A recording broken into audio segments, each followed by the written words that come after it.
Sometimes I wish I could be 12 years old again and relive that. Sometimes I genuinely wish I could just like shave half my life off and just relive that 09 World Series. Or the 2011 Giants Super Bowl run, because that was also awesome.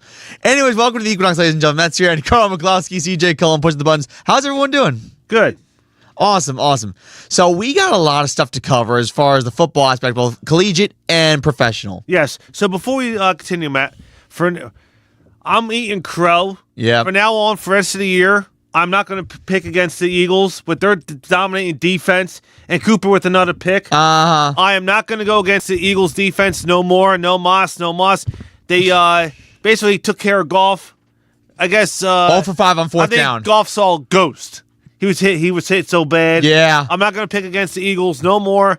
I'm going to ride. I'm always going to, if they're underdog, I'm going to keep them and pick them because I went against them and they made the Lions look horrible. Oh, God. 0 for 5 on fourth down, which is their money down in Detroit.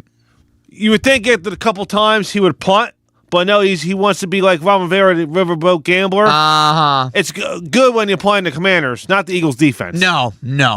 And all I will say is the last two games, like, listen, the Eagles defense is great. Their offense is terrible. But you know what? Defense wins championships. Doesn't matter. Exactly. As long as you win, who cares? It could be 7-6. As long as you get the one extra point, who cares? It could be 3-0, and as long as literally, but it's amazing. In prime time, their offense is garbage, but their defense is fantastic. Yes, and there was also a quote.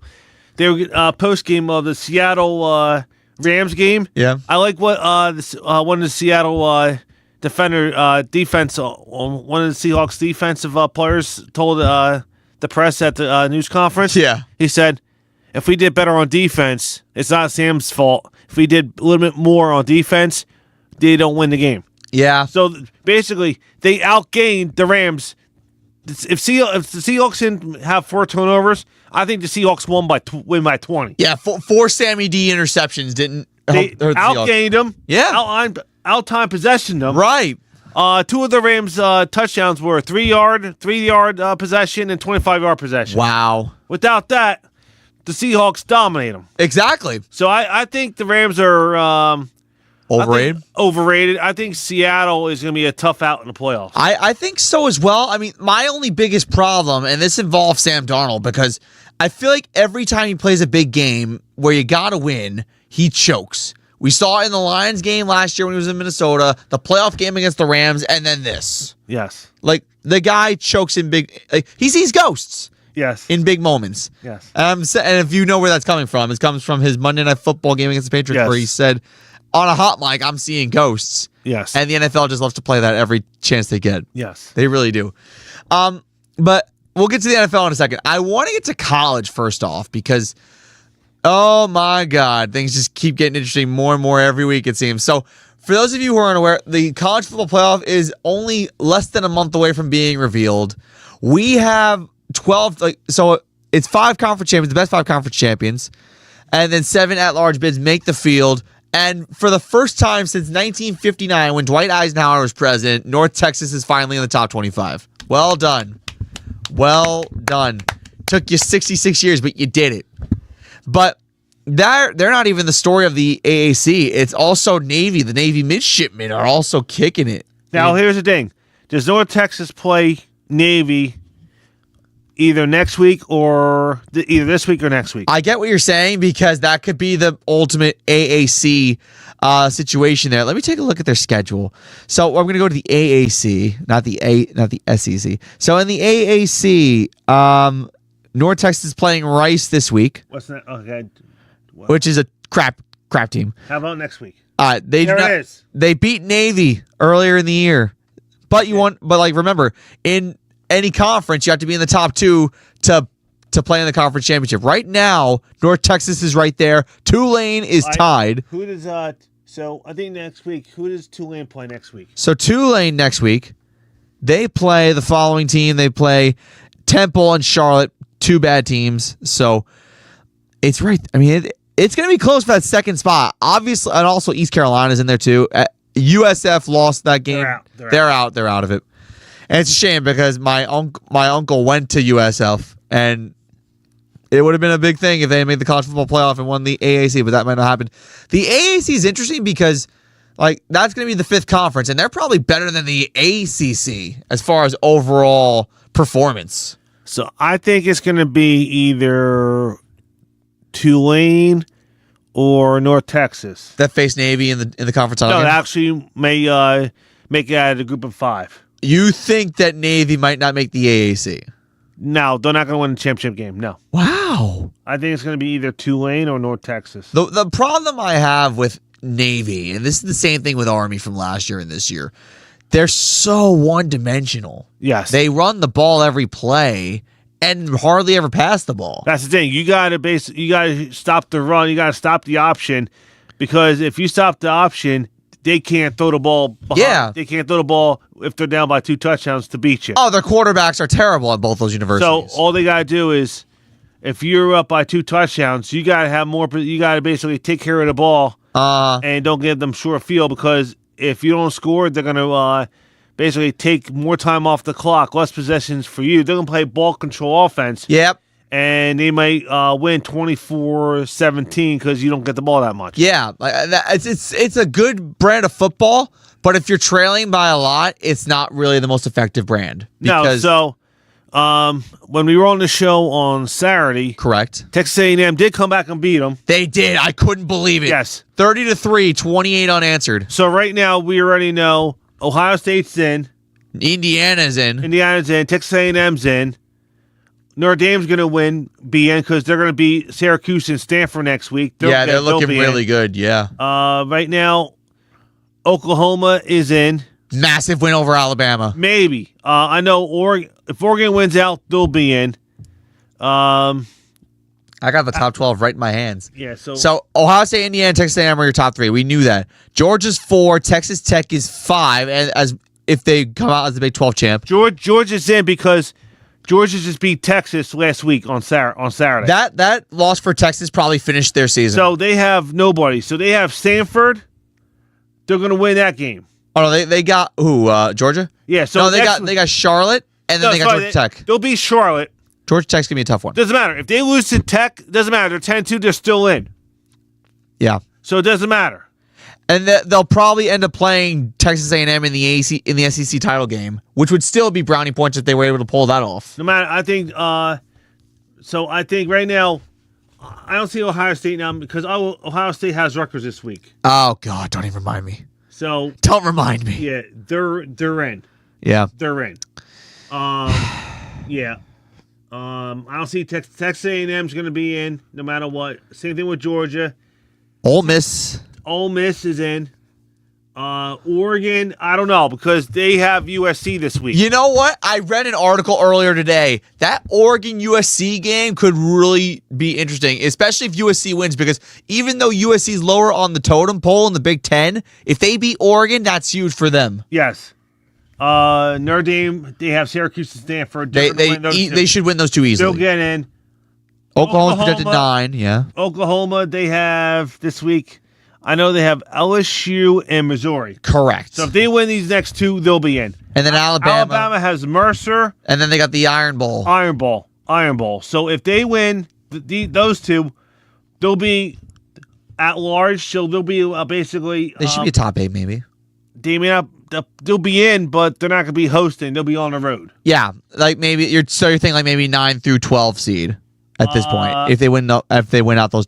Right now they're saying Georgia Tech if they make the ACC. If they win the ACC, yeah. You don't know right now for the AAC, but yeah, that's right now. Now for Texas Tech, right now Texas Tech will be playing what, BYU again? They are playing.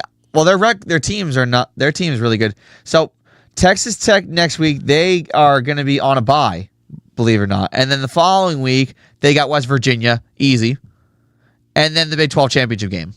All right, so if you go to the Big 12 standings, who's behind BYU? Houston, who's hanging on. They're hanging on. All right, so did BYU beat Houston already this year? I believe it was I don't think they even played. They didn't. That's where that gets interesting. Like, I don't understand how that's going to work as a tiebreaker if you don't have the head-to-head to break the tie. So BYU has BYU has Cincinnati this week. Yep. And who do they have next week? So after Cincinnati, they got UCF, who's not that good. Okay. That's a big game too. Yeah.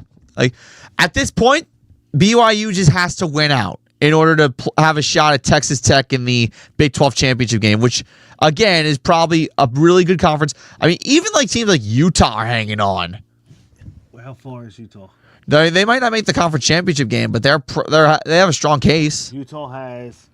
They got Kansas State and Kansas. So they got 2 Kansas teams. You got to find out when the rankings come out later tonight. Yeah, that's where they are. Yeah, and I think there might be some movement in the standings because right now, if we go to the selection committee, this is as of last week.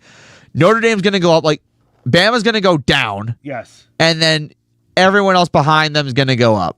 Yes. And then Texas is going to fall out. But here's the thing: how far is Alabama going to fall? Because they lost by 2. Yeah, they'll probably be like the last at-large bid at this point because apparently they can't beat Oklahoma since they joined the SEC. So do you think Alabama will drop to 10?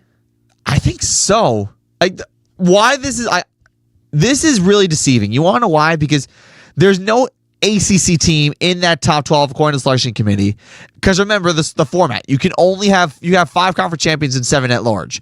So take out like 11 and 12 and then put Georgia ACC AAC in there. That's your top 12. Because Oregon has USC this week and then next week they have to go to Seattle and play Washington. Correct. And Washington's not that good. So that Oregon USC game is going to be like really huge for playoff implications. If Oregon wins this week and loses next week, at 10-2, I think they're still in. I think so as well.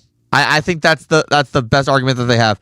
And then, I mean, the teams on the outside looking at Miami, even though they lost 2 games in the ACC, they're still alive. Vanderbilt's still alive too. Vanderbilt had this week. Vanderbilt has Kentucky this week. Yeah. And next week they got Tennessee. That's going to be a tough one for them. Because even though the Volunteers stink or not as good as they should be, they're going to put up a challenge. So the only teams they lost to Alabama and Texas. Correct. That's exactly who they lost to. Who else? They a lot. Believe it or not, a lot of. I hate to pound on Vanderbilt, but a lot of their games were not against really competitive teams. Like they Virginia Tech, South Carolina, Georgia State, Utah State.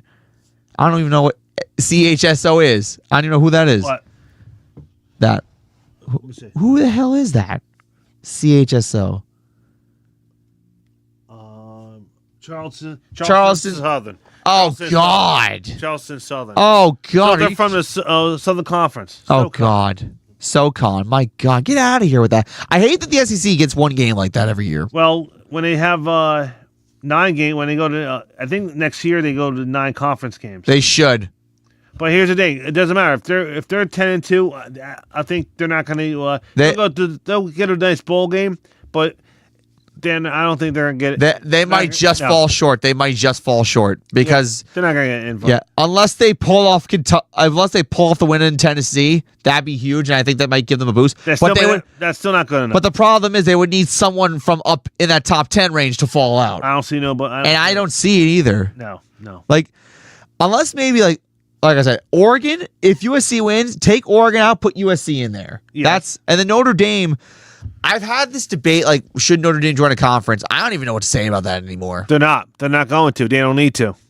But the ACC, they're in the ACC and everything else. Doesn't matter. But in football, if they play the powerhouses, the Power 5, and they just handle business, they don't need to go in a conference. I mean, they play in a conference during the COVID season.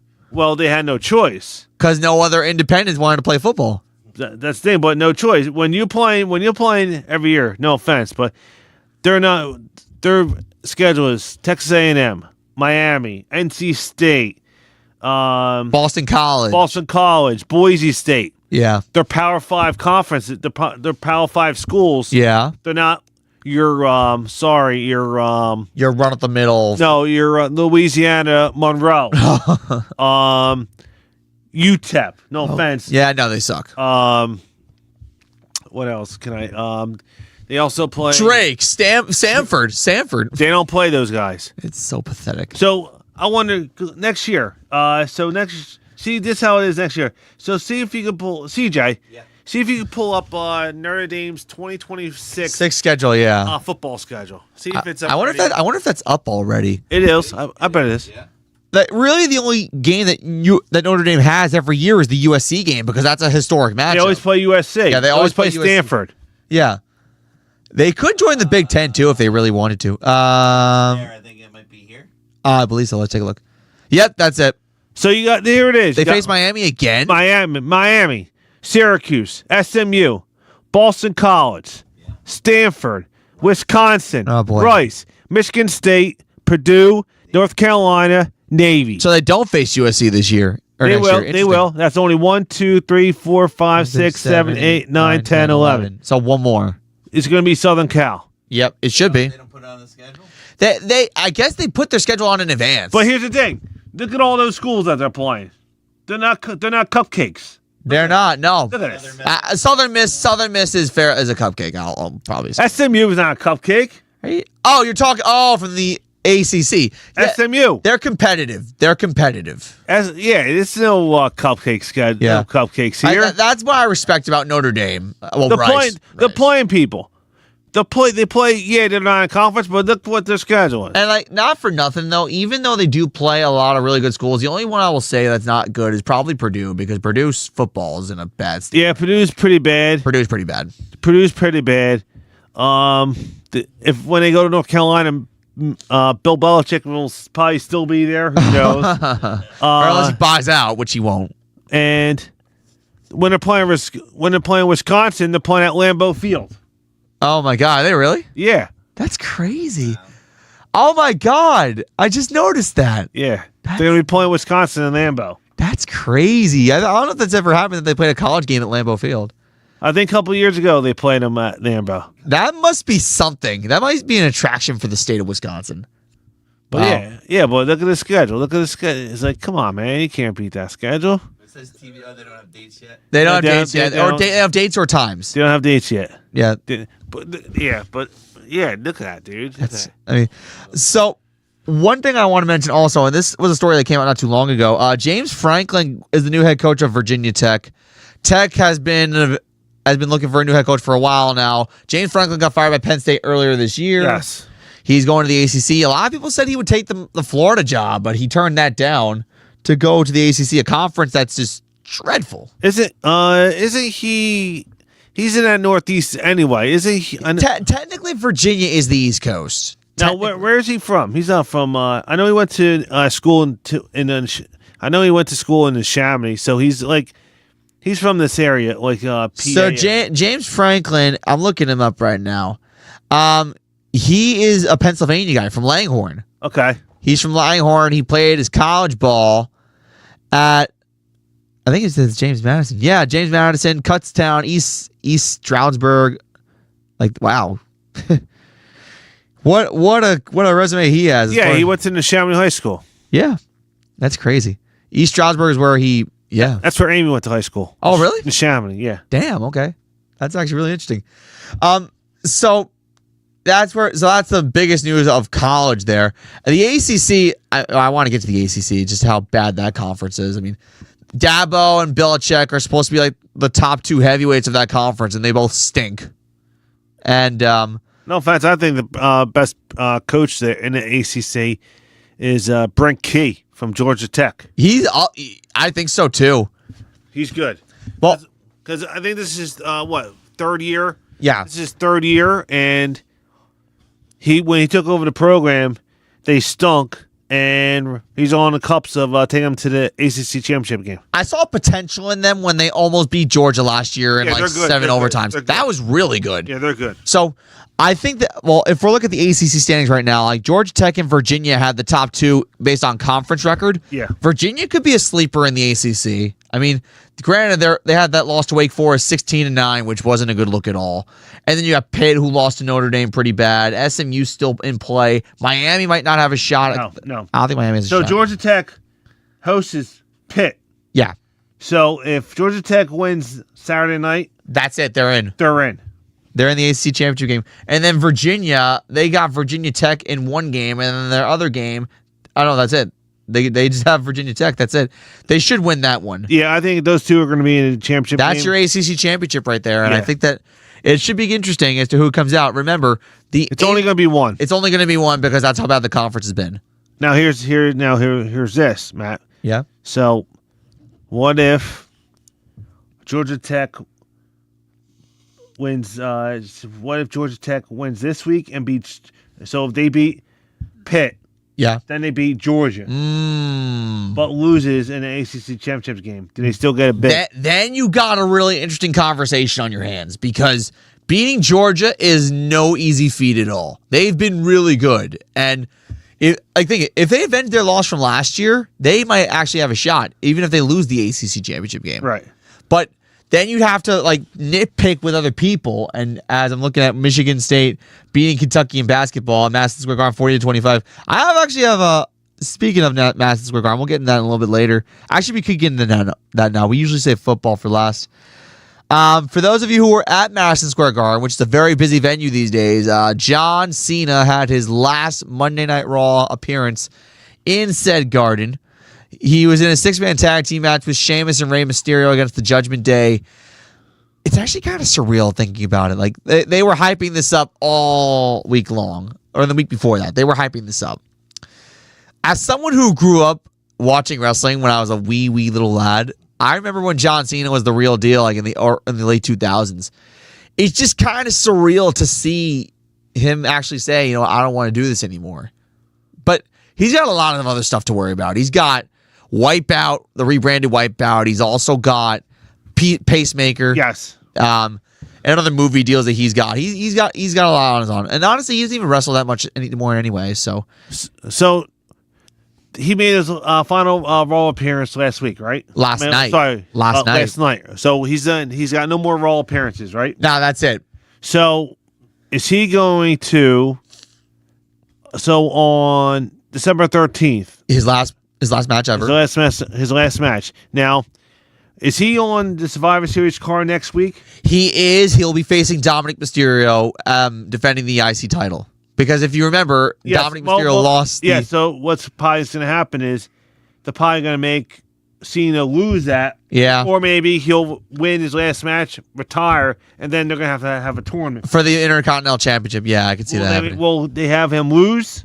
Should they make him lose or just have him win out and then they should have a tournament? You want to know the thing, though? Like, usually, and I hate when WWE does this, whenever it's someone's last match, they make them lose. It happens a lot. Ric Flair, Shawn Michaels, Triple H, Batista, Kurt Angle, like the list goes on and on. They make these people lose their last match. I don't know why. So what they should do is they should have him beat Dominic Mysterio. Yeah, give him a little boost. And then next week, and then on December 13th, whatever he faces will be for the Intercontinental Championship. Yeah. And then he loses that match. He goes in the sunset, and then the winner is a new champ. Yeah, I agree. They should do that instead. It wasn't even just the Cena of it all. They had a pretty packed night at the Garden. Brock Lesnar came back. Roman Reigns came back. AJ Lee came back. Dolph Ziggler returned. It was a pretty big night. For a pretty big venue. I mean, Madison Square Garden, for someone who's been there on many occasions, like myself, it's a surreal venue. I know people like crap on it because that's where the Knicks play and everything. Even St. John's plays there, but it's a real venue. Like, it's a great venue. They're gonna have the Jimmy V Classic over there soon as well. I forget what kind of tournament's going on at the Garden tonight, but I know that Michigan State. Actually, I have a friend of mine who loves Michigan State. He's from Michigan. And another friend of mine who's from Arizona who went to the University of Michigan. Of Michigan State. So pretty big matchup between two big basketball programs. I can't wait till we get back into March Madness, man. I sucked last year when I picked my bracket, but I need to bounce back. It's just one of those things where it's like, it's tough to predict. March Madness is tough to predict. Like, actually, the way I did it, I don't know if I mentioned like how I made my bracket. It's actually kind of insane if I mention it. I flipped a coin for one round. I rolled a dice for one round. I used ChatGPT for one round. I spoke to an 8-ball for one round.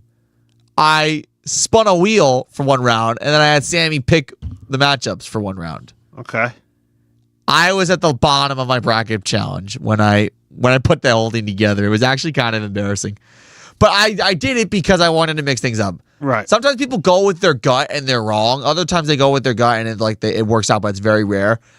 By the way, if you've ever tried talking to an 8-ball, don't do it. Okay? 8-balls are the worst thing to talk to. I will never ask an 8-ball for advice ever again. Because when I shook the 8-ball after asking a question, I'd be like, Magic 8-ball, is St. John going to beat Alabama in the championship? It would be like, it wouldn't give me an answer. It's like, come on, dude.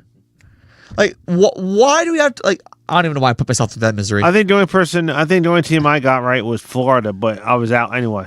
Oh, God, I was dead in the water. I was dead in the water when I with everything. My final four were Alabama, Oklahoma, Georgia, and I think St. John's. When my cremated bracket that I made with randomizing stuff. Yeah, I had St. John's losing the Elite Eight. A lot of people had St. John's going far, and that did not happen. Yeah, they lost to Arkansas in round 2. I was In the like, second round, there goes my bracket. That was the biggest upset of the tournament, bar none. Yeah, there goes my bracket. Yeah, there went my dignity. At that point, there went my dignity. Yeah.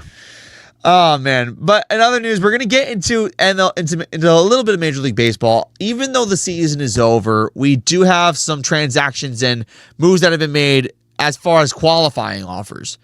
Now, several teams who put out qualifying offers to players have accepted. I'm not a big fan of this. You want to know why? Because, say for instance, someone's accepted a qualifying offer and it's like a small $20-something million deal. Right. You're going to be you're saving money. That's the good thing. The bad thing is if you want to go after a high-profile free agent like Kyle Tucker, yes, you're putting yourself out of the running a little bit. Because the Yankees gave Trent Grisham a $22 million qualifying offer for 1 year, and he accepted it. And what does that do? It moves us right out of the running for Kyle Tucker, who might even sign with the Dodgers anyway. But please don't happen. Other people who accepted qualifying offers, Shota Imanaga is coming back with the Cubs. Brandon Woodruff's going back to Milwaukee to play for the Brew Crew. And then Gleyber Torres also signed his qualifying offer with the Detroit Tigers. Good for them. So, I want CJ's opinion, please, because we had our you can yell. We had our little spat on Saturday. Oh God, about this. So we had a little discussion, CJ, and me and Matt were flipping out because we want your opinion, please. Yeah. Do you think Ohtani deserved an MVP over Schwarber? No. Thank you. Thank you. Because all the things. So yeah, Ohtani could pitch, but it doesn't matter. Then he wins Cy Young. It doesn't matter because without the batting average, Schwarber had more home runs, more RBIs. I think his WAR was better. Yeah. Schwarber dominated in a lot of categories. Yeah, so He won a lot of games. So he did. I told our producer, student producer Gavin. Yeah. So if Schwarber wasn't on the Phillies, where would the Phillies be? Okay? Nowhere. So if Ohtani wasn't on the Dodgers, he still had a loaded team. Yeah. Right? They still would make the playoffs. Yeah. So now is it? Now we had a little spat with spat with Judge and Rowley because most valuable players should be most valuable to their team. If Rowley wasn't on the Mariners, would the Mariners be the 2 seed in the American League? No. But since he didn't hit 330, Judge did. They gave it to Judge. I understand it. So I went that way. So okay, I got it with the numbers. Okay. They never picked the right person. No. First of all, we're not talking about Judge. I understand what Judge, but so with Ohtani, so you're just gonna give it to him every year because he's the best player. I thought it's most valuable to your club. That's what it should be. The V invaluable should be emphasized. The V invaluable, like that's what really ticks me off. And they're going to give it to Ohtani every goddamn year they're going to give it to him every year because the dude can do both amazingly. Yeah. Like you're just robbing other people of an award at this point. Now my thing is this. My thing is, if he's pitching that day, he shouldn't be. If he's pitching, he shouldn't DH. Yeah. Just let him hit. Let him pitch. It's so unfair. So it's out of so 4, unfair. so the day he starts, he just pitches. He doesn't hit. The other 4 days, he can hit. Yeah. Then you could do. But no, I don't like. Now, you want to know what it is? Rob Manfred must have a hard-on for Shohei Ohtani. I don't know. I'm sorry I said that word, but it's true. They glaze him like a jelly donut. And I don't understand. I don't understand that either. I don't understand the Dodgers deferred money crap either. I hate it. Now, do you think in 2027 they're going to be locked out because they want a cap? Yes. There's going to be a lockout. Because I don't blame them. They should have a cap. It's not fair that the Dodgers have deferred money, and come on, man. I mean, not for nothing, the Yankees did that back in the 90s. The Yankees were doing the exact same thing, except it wasn't this bad. Even the Mets lost $350 million. Yeah. This year. Yeah. Crazy. Lost $350 million, and they had the most people come ever. It's crazy. And then they got the Soto contract, but the Soto thing didn't even pan out first year. Nope. But, like, one thing I will say, there should be like a salary floor, and also the luxury tax should also be put into question, because the reason why people are going ballistic about a potential lockout, and there's going to be a lockout in 2027, I firmly believe there's going to be a lockout, is because the Ohtani contract and the Soto contract were far outliers from every other contract given in Major League Baseball history.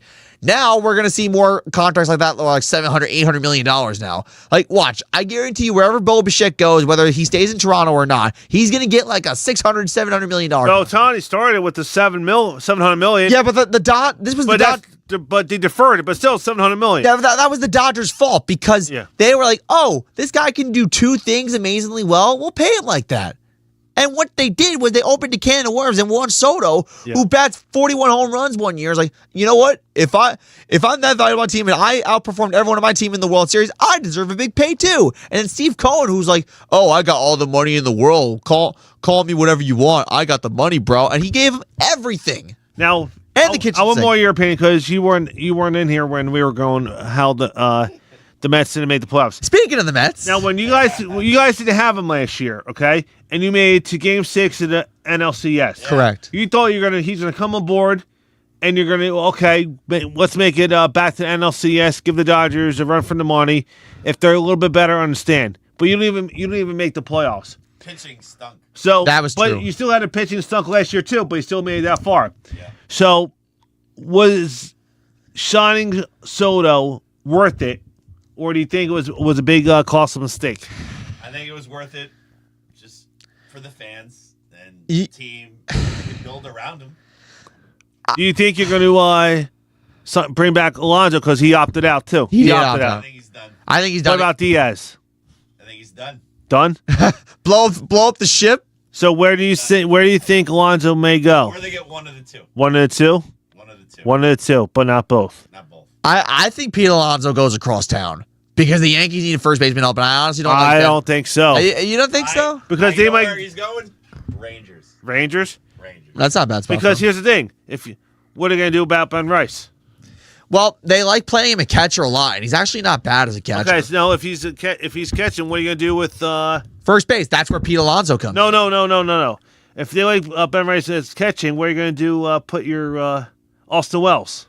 Austin, well, that's the tough part. Like, that's why, like, Austin Wells is a good catcher. His bat just sucks. That's really the only problem with Austin Wells. Hey, listen, he was better than Anthony Volpe this past year. Now, here's the thing: do you think Austin Wells, is he a starting catcher or a backup catcher? He's a pure catcher, so I think that maybe gives him the edge. Pure catcher. I think he's the starting catcher. But, like, Ben Rice's defense at first is shaky. He sucks playing first. Alonso isn't better. Are you sure about that? I don't know. I've seen. He hits more. He has better average and more bombs and stuff and more ribs. He'll play every game. He'll play every game. Ben Rice, they'll platoon him. They'll put him in and they'll put him out of games. That's the problem with Ben Rice. Like, that's why I think that if Pete Alonso were to leave officially in Queens, I think he should come to the Bronx. We need a first baseman. Goldie's not coming back. He's done. So it's like, Why not go across town? Hal Steinbrenner, if he actually decides to put his big boy pants on, Like the Asian guy. Yeah. That's right.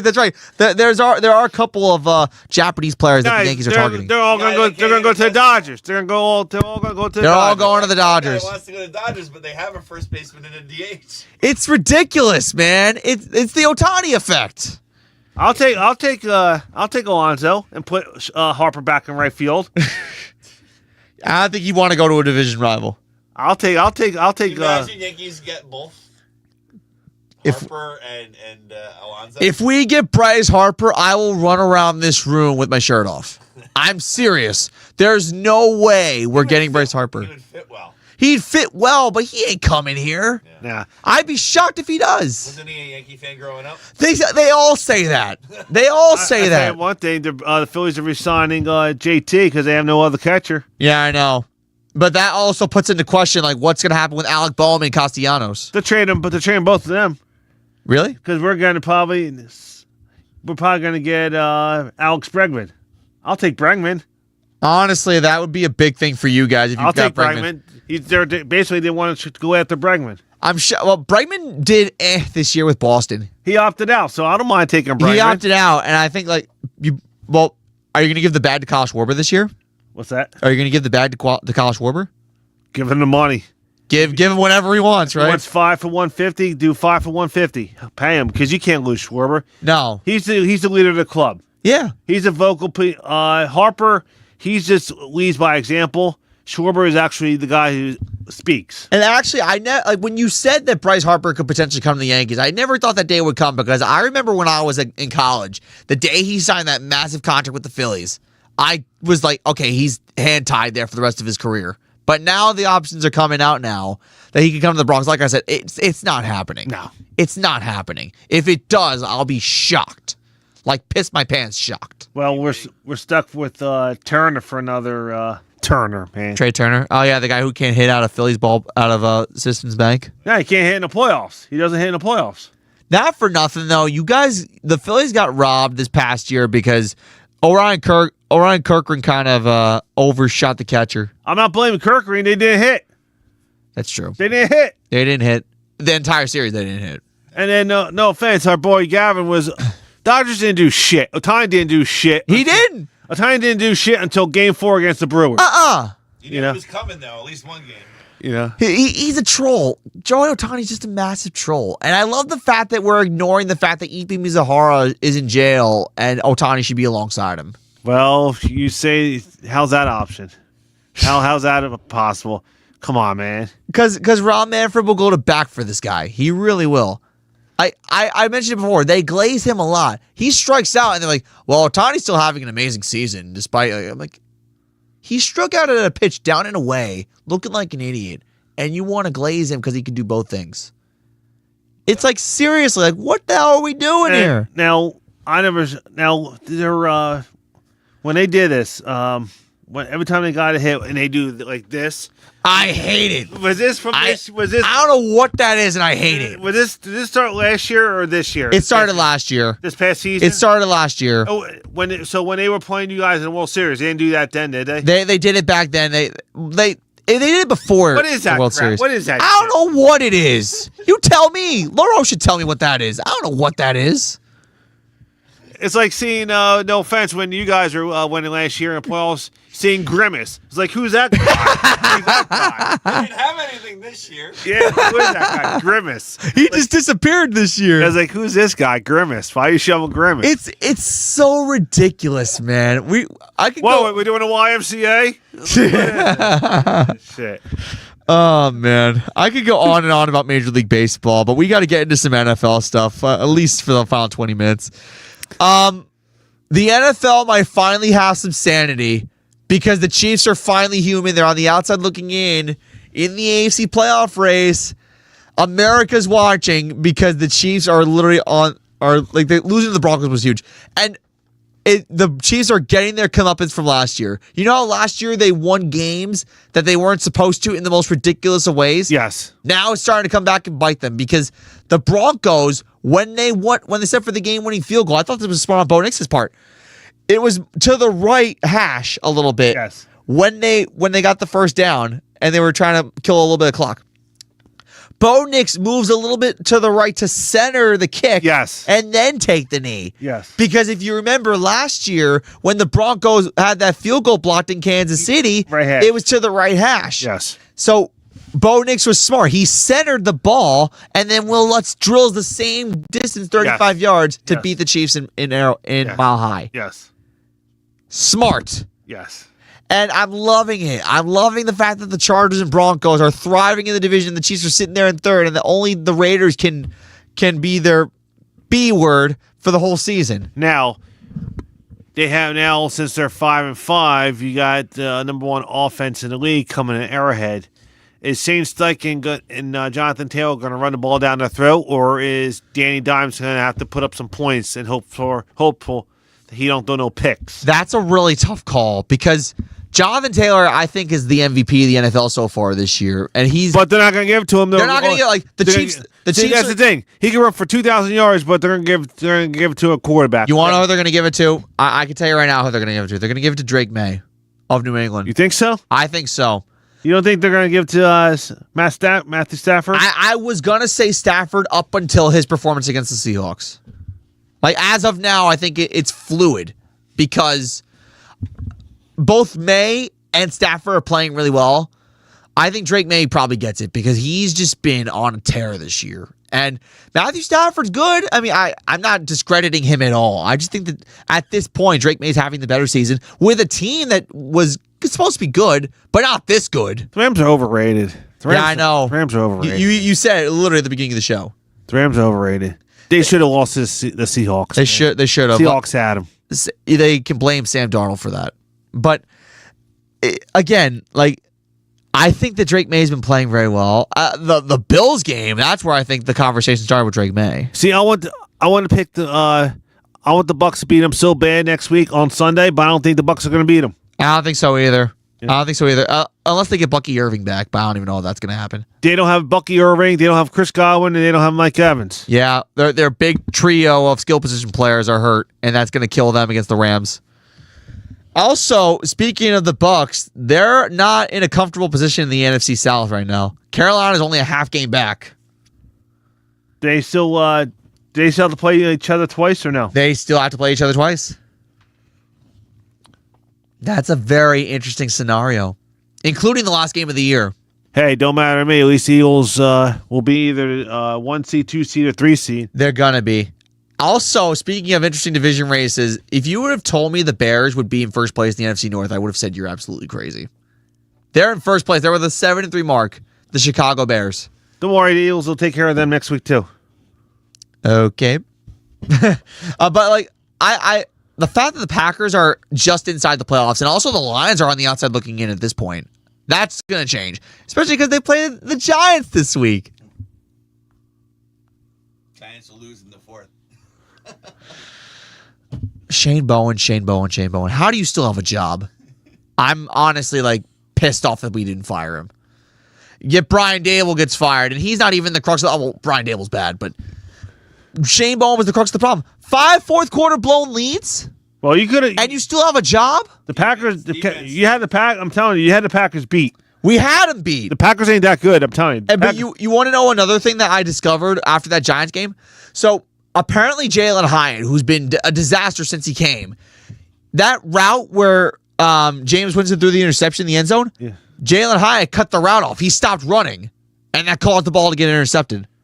Because everyone likes Jordan Love. Jordan Love's overrated, too. He is. He's not that good. Not going to lie, he is. He's not that good. I mean, I stuck my neck out for him to say he was good, but now I think I've kind of seen it. I think I've seen enough to say he's okay, but he's not great. Nah, he's average, man. I'm telling you, CJ, can you pull up the Packers' remaining schedule, please? Because I know they play the Lions next Thursday. Yeah, they got to play the Lions one more time. They got to play the Bears twice still. They got to play the Bears twice. Yeah, so then you got the Vikings. Now, J.J. McCarthy, he's horrible too, man. He's had a small sample size, but yeah, he's bad. Yeah, they're not gonna beat the Packers. I'm sorry, they're not gonna beat the Broncos. What's this? The same? Yeah, well, it's the same game 2 weeks apart. Yeah, so they got it says December 7th they play at home against the Bears. So they got December the Vikings. 20th they play in Chicago. They got the Vikings. I wouldn't be surprised if the Vikings win, but I could see the Packers winning. The Lions, they may lose. They're going to lose to the Broncos. The Ravens are going to beat them. And then what about those Bears games? You know, so they have what? The Packers have 3 losses. Yeah, they're oh god, what are they? 6-3-1. Yeah, 6-3-1. Oh my god. So the Lions are 4. The Broncos are 5. The Ravens are 6. They're gonna have 6 losses. 6-1. But you also got to factor in the tie. Those Bears games. So they'll be maybe what? You think they split with Chicago? The 10-6-1 or 9-7-1. Wait, so I think they beat Minnesota. I think they lose to the Lions. Yes. I think they lose to the Broncos. I think they lose to the Ravens. The Bears, they'll probably split. And then they have one more game. Wait. So if they're 6-3-1, let me count. So 7-3-1, 7-4-1, 7-5-1, 7-6-1. So that's 14. There's one more game. It won't go down. It won't go down. That's weird. They're probably waiting for the time slot to be official for the final. Oh, there we go. The Vikings and again. Then the Vikings again in Minnesota. 7-6-1, 8-7-1, 9-7-1. They'll be probably 9-7-1. Yeah. Not good enough. Does that make now? I don't think so either. In the NFC, which is actually really good this year, I don't think so. So other surprising. So I gotta look at this. Baltimore's gonna bounce back. They'll win the AFC North in no time. I gotta look at the standings here across the fact the Patriots are first in the AFC East is surprising. Denver's doing their part. The Colts are doing their part. Although the fact that the Jaguars are in that 7th spot in the AFC is actually amazing. Please stay this way. Rams are first in the NFC West, but Carl thinks they're overrated. The Eagles are gonna win the NFC East easily because everyone else stinks. Yep. The Bears, like I said, they're looking really good in the NFC North. And in the South, I think Carolina.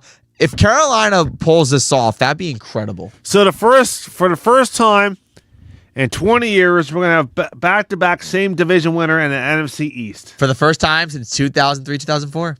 Thank God, man. The streak is over. Thank God. The streak is over.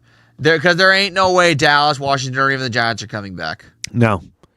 Our Super Bowl this year was basically beating the Eagles on Thursday Night Football. So say if the Cowboys do beat the Eagles on Sunday, they're going to lose to the Chiefs on Thursday on Thanksgiving. I think the Cowboys can lose to Philly. Will lose to Philly and then beat the Chiefs. You think they're going to beat the Chiefs? I think so, especially the quick turnaround, and there's also the fact that the Chiefs are playing in Dallas on Thanksgiving, which is always a tough environment to play in. I know the Cowboys suck, but although they did play with a heavy heart last night, their teammate Marshawn Nealon killed himself the day after or 2 days after the Monday Night Football game against the Cardinals.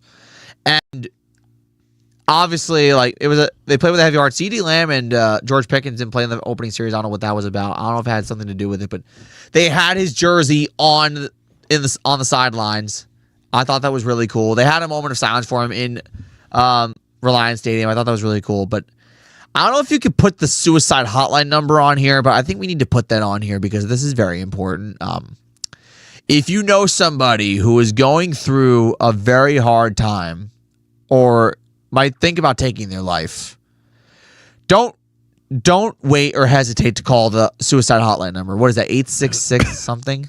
What's the suicide hotline? Oh, I don't know. This is actually I'm trying to figure this out. I've seen it pop up. I just forget the number from time to time. What is that? Is it here? No, I guess I don't know if it still works. It's the mental health care. Wait. What does that say? Call 8. What are those 3 numbers right there? Right next to the call, right there. Where? Right there on the blue tile. Suicide hotline. Right there. What's the number underneath? 988 suicide and crisis lines. Where's the number though? That's it right there. Call 988. You call 988. They'll probably direct you and give you the whole number if you really are. They're open 24/7. If you really feel like you're in a mentally bad spot, don't hesitate to call. When you call 988, you're connected to a trained crisis counselor. Yeah. 988. Yeah, 988. Very, very important. All right. So to wrap up the show, we are going to do our spread picks for week 12. God damn, week 12? All right, so CJ, put the spreads up for week 12, please. And that would be all we got to do for week 12. I can't believe we're already in week 12 already. Right here in this NFL There's release. there's got to be like some type of site. Try the CBS thing, betting odds or something like that. Should go back. Let's go ESPN. Let's do ESPN. Yeah, that might be your best bet. All right, and then go to scores, and then I think that will get you to where we need to be. Oh, here we go. Oh no, those are the spreads they're asking you to take. So they're telling you take the Bears to cover -3 over Pittsburgh, which I think that's doable.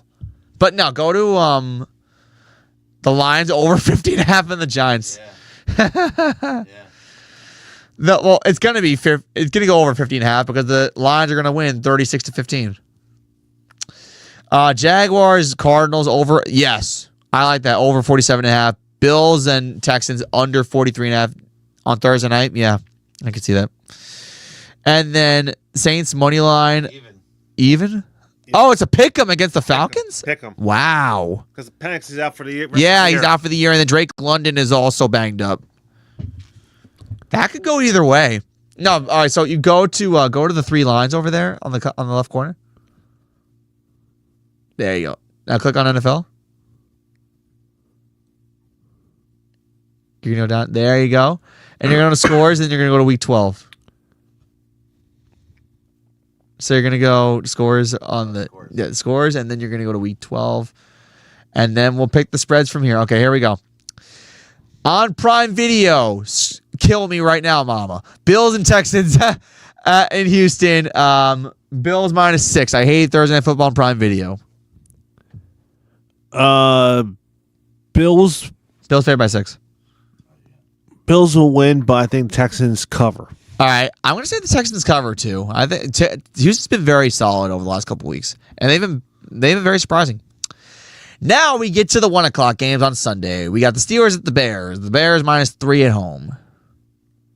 I like the Bears outright because the Steelers have Mason Rudolph. Right. Aaron Rodgers is not in. I think he broke his hand. His wrist. His wrist. So it is confirmed it's broke? It's broken. He's probably going to miss a couple weeks. Okay, so yeah. Bears. Bears. Bears. Next up, we got the Patriots and at the Bengals. No Jamar Chase because he spit in Jalen Ramsey's face. Patriots -8 on the road. Yeah, they lost pretty bad last week. Yeah, against Pittsburgh. Yeah, against Pittsburgh on Sunday. So I like the Pats. I like the Pats plus the 8. I think they're going to cover that, Patriots. I think they're going to cover easily. Next up, we got a piece of shit at the Detroit Lions. Lions -10.5. Yeah. I like the Lions to win, but I don't think it's going to be. I think the win, but I don't know. You don't think the Lions cover? No. Giants been playing real well Until the 4th. They play well for 3 quarters, and then they just. I say Lions by 10, not 10.5. I can. You know what? I think I can go with that. I think the Giants. I'll take the plus 10.5. I think it can happen. Like the thing with the Lions is that they'll either blow you out or they'll just crawl up in a ball and cry and like hardly do anything. Giants will be winning with 3 minutes left in the 4th, and then the Lions. They'll blow it. Yeah, that's the Giants season in a nutshell. Next up, we got the Vikings at the Packers. The Packers -6.5. Oh man. Tough. I'm gonna go with the Vikings to cover. All right, we've picked dogs, and I'm gonna think the Vikings are gonna cover because I think Kevin O'Connell is going to run the ball more with Aaron Jones Sr. Yeah, and that'll make J.J. McCarthy throw the ball too much. So I think the Vikings can keep it close. The Minnesota could definitely go the ground and pound round. Justin Jefferson, by the way, has had a very disappointing year. I'm going to go with the Packers. I think it's because it's in Lambeau Field. Even though it's been hard to win in Lambeau, I think they could pull this off and cover -6.5. Next up, we got the Seahawks at the Titans. Biggest spread so far. Seahawks -13.5. Seahawks are going to be mad. They're going to cover easy. Watch out for this being the Sam Darnold bounce back game. Colts at Chiefs. Chiefs minus 3.5 in Arrowhead. I'm going to go with the Colts. You're taking the points? Outright. Outright. I'm going to go with the Colts. I like the Colts. I think the Colts win a close one, and hopefully Taylor Swift is there because I want her to be disappointed. She's never disappointed. Next up, we got the Jets at the Ravens in Baltimore. Baltimore minus 13.5. They're climbing a 4-game winning streak. So the Jets are going to start Tyrod Taylor. Correct. Justin Fields heads to the bench. Baltimore's going to win. They didn't look too good Sunday in Cleveland. Shocking. I think Baltimore will win. That 13.5, man. This is a game they might. You know what? I think Baltimore will win easy. I think the Baltimore Ravens will win, but they don't cover. Because the Ravens are good, but they're not as good as we thought. And actually, like, good teams cover. Like the Jets were underdog by 12.5 against the Patriots on Thursday night last week, and the Patriots ended up covering barely. So I'll take the Jets to cover, but I think Baltimore wins outright. Next up, we got a nothing game between the Browns and the Raiders. Raiders minus 3.5. Do we care? Raiders outright. Raiders outright. Next up, we got Jacksonville at Arizona. Arizona is a garbage time team. Jacksonville minus 2.5, though. This is a game that you would think, this is a game where you have 1 week that Trevor Lawrence plays good and 1 week he plays bad. Yeah, it's inconsistent. Is inconsistent? Oh, man. Honestly, Arizona is such a disappointment because they're really good. You know what? I won't be shocked if Arizona wins. I'm going to go with the Cardinals. I'll take the Cardinals as well. I love Jacoby Brissett. They might actually move on from Kyler Murray over there. Next up, we got America's Game of the Week. We got the defending Super Bowl champion Philadelphia Eagles against the Dallas Cowboys in Jerry's World. Eagles minus 3.5. I'm going with the Eagles. I'm not picking against them no more. I can't pick against the Eagles anymore either. They could win 7-0 and it doesn't matter. It doesn't matter. Next up, we got the Penix-less Falcons at the New Orleans Saints. Saints a 1.5-point favorite. I'm going to go with the Falcons. I'll go with the Saints. I trust Tyler Shuck more than I trust Kirk Cousins. Okay. Also, if Drake London is hurt and he doesn't play, that's massive. So I got with the Saints. Next up on Sunday Night Football, Laura Antonio is going to this game. We got the Tampa Bay Buccaneers at the Los Angeles Rams. Rams a touchdown favorite. I like the Bucs to keep it close. I think the Bucs will cover. So you think the Bucs cover, but do you think they win outright? They had the chance to win in Buffalo, but they just faltered at the end. Yeah, they were there to win. They could have won also. They could have won Sunday in Buffalo, and they didn't. Oh man, it's not. You know what? Bucs defense is pretty good. Yeah, they are. I'm taking the Bucs. Okay, you're going with the upset. I'm Yes. gonna stick to my guns. I'm gonna say with the Rams. I'm boring, I know. And then we got the Monday night matchup. This is actually big in more ways than one. The Carolina Panthers at the San Francisco 49ers in Santa Clara. Niners are touchdown favorite. This is a tough one to call. Tougher than you think. Tougher than you think. I'm going to go with the Niners. I'm going with the upset. I'm taking Carolina. Outright. Something in me believes in this team. I don't know why, but I like them a lot. Okay, so those are our spreads. The Broncos, Dolphins, Chargers, and Commanders are all on a bye, so that's why we didn't mention their names. So, with that, I think an hour is in the books. Is that right? An hour? Now we hit an hour. So, we will be back here, I think, December 4th. You want to try December 4th? Sure. That's the Thursday after Thanksgiving. Yes. So we will do that. We'll be back here on December 4th in this studio. We will be at Rowdy University as much as we can over the Thanksgiving week. We'll try because Thanksgiving week is very, very important. Now, before we go, I am thankful for this man right here, Carl Maglowski, being my partner in crime this entire time. We started this show like a little less than a year ago, and it's honestly, I look forward to this every week. And now we're doing this at Ryder, which makes it even better.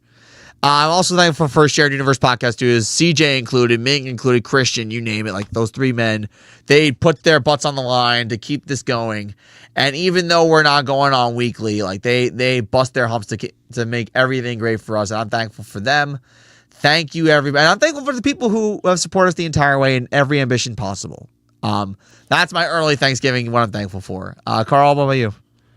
I am thankful that we get to come here every 2 weeks and give our knowledge in all the 4 sports that we can when they're all going. Yeah. And the nice producers behind the glass who are running the control board for us so we can do our thing. And just our viewers and listeners out from home. Hopefully soon we can get more traction. More traction with you guys, and you guys could ask us questions, and we can answer them online and give you our responses. Yeah, that'd be great. I think that'd be great. I think the New Year's resolution 2026 is going to be like go hard or go home. And I like that a lot. Anyways, like Spinal Square once said, old people are the greatest. They're full of wisdom and experience. Take care of your elders. Have a good day, everybody. Take care. God bless.